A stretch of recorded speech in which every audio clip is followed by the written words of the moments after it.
What's up, good people? Welcome back to my channel. I'm your girl, Denise Joy. During this series, I'm going to help you become way more confident because this is Design Potential. Join me for every episode as I show you how to unlock the potential and transform any room in your home.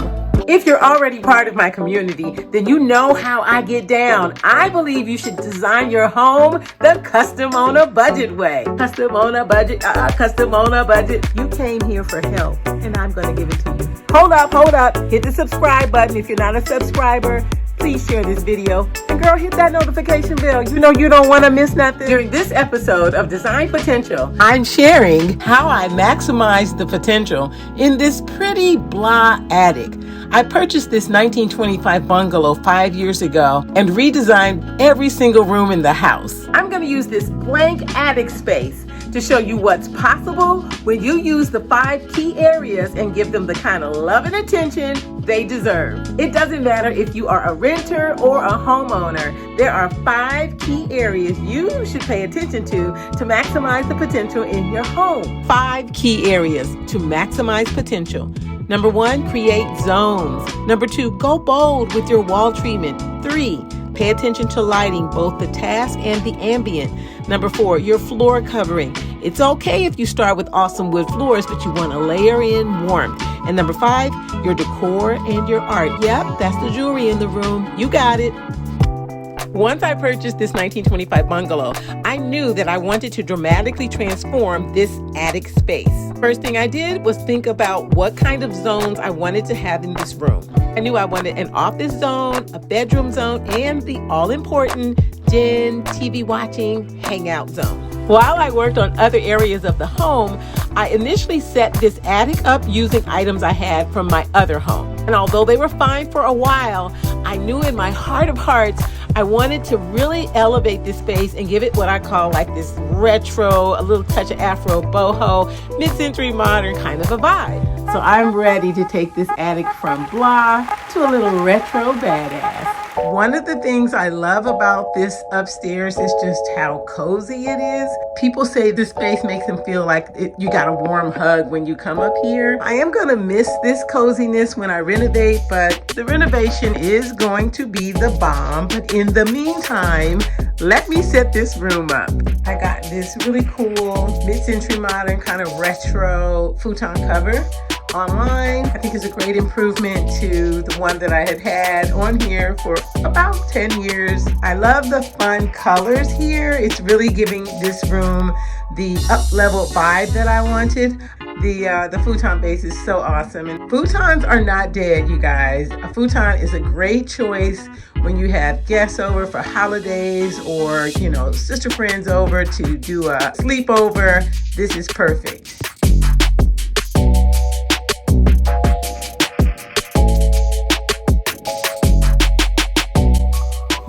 I love this piece so much because it symbols my tree necklace, which I wear all the time. Gotta have trees.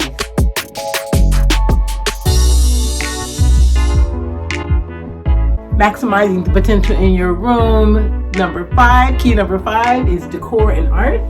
This is my son's art from when he was in high school doing visual art, and he's a graphic designer and creative director right now running his own company. Shout out Julian Kennedy, proud mom moment. This is a great upcycle. I purchased this beautiful cotton cloth shower curtain from the thrift store, brought it home, washed it. I cut it in half, sewed the seams along the edge, and made it into a gorgeous pair of curtains. Really colorful, retro boho pop that I wanted up here in this attic. Now let me hang them up.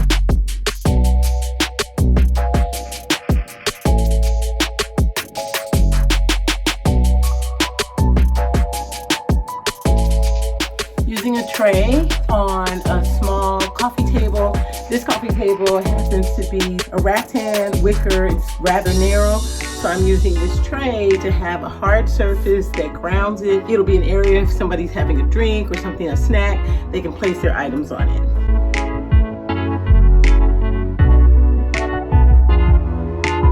This is another pretty awesome thrifted find here.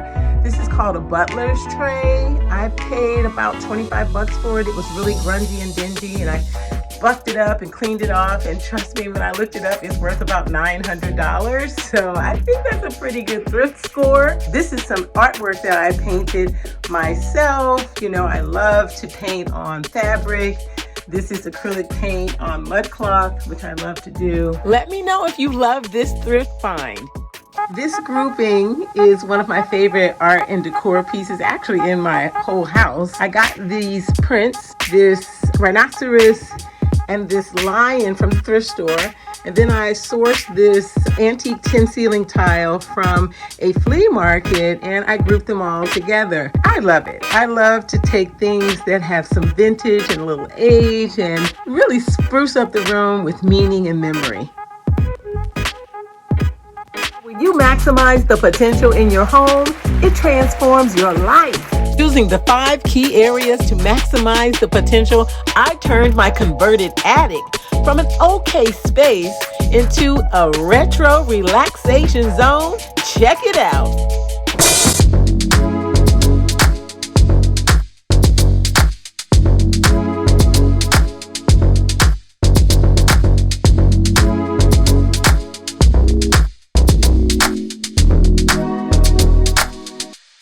To maximize the potential of this attic, I used a lot more bold, saturated colors to elevate the energy and really highlight that retro vibe I was after.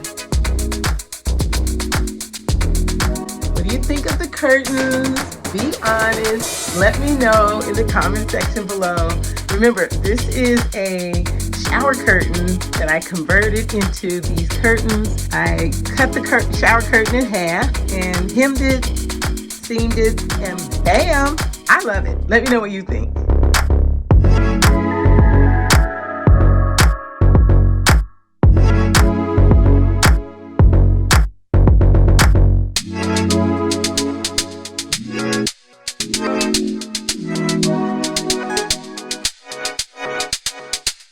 Key number 3 to maximize the potential of any room is your wall treatment.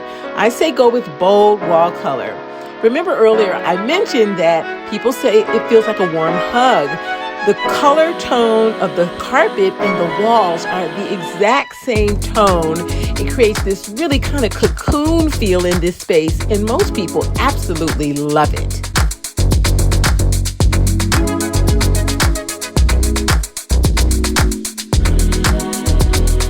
Older homes have all kinds of cool nooks and crannies. I was able to tuck my home office in this non-traditional space, and I used both new and thrifted pieces. The artwork on the walls, I painted myself. Because the closet was in the main part of the room, the previous homeowner used that area as the bedroom. Well, not I. The space the previous homeowner used as a home office, I turned it into a bedroom. Key number 1 to maximizing the potential of any room is create zones. When you create zones, you create your no-fail game plan. If that's not a confidence booster, I don't know what is. When my son travels home or to the East Coast, he usually stays here as a grounding or a landing zone. And he typically hangs out up here in this converted attic, which I took from a blah attic to this pretty funky retro den hangout space. And I love it. Let me know what you think in the comment section below. Child, I put my whole heart and soul in that. As they say, I put my foot in that room. I hope you got something of value from it. Hey, drop a comment and let me know below what you like, what you love, maybe what you might even want to see more of. Don't forget to subscribe, hit the notification bell, and listen. Share this video with your people. I really enjoy designing using the Afro Boho design style because of the 5 main characteristics. 1, an appreciation for artistry, craftsmanship, and individuality. 2, honoring one's heritage and legacy. 3, the use of bold, vibrant colors along with carefully curated neutrals for balance. 4, the harmony created from combining eclectic, complementary pieces. 5, blending modern, ethnic, and classic vintage furnishings and decor. There are many elements to the Afro Boho design style, but these 5 main characteristics you will find in any Afro Boho designed room. Welcome back to my channel. I'm your girl, Denise Joy. This is not a musical. Rewind. Key number. That's how you feel when you put your foot in the design of the room. Thanks so much for stopping by. I hope you learned a lot. Well, when you feeling really good, like you really did something well, why do we make the ugliest faces? At least I do. I'm always like, it can't just be me. Thank you for watching my outtakes, my crazy antics. Love y'all. Bye. I know, sometimes you look at your room and you think, just throw the whole room away. But trust me, every room has great design potential. Somebody asked me, what's that behind your head in those video clips? And so this is a Kuba cloth, hand-painted Kuba cloth inspired wall. It's in my YouTube studio down here, and it's pretty dope. I have a whole video showing you the process, so I'll drop the link in the description box below so you can check it out.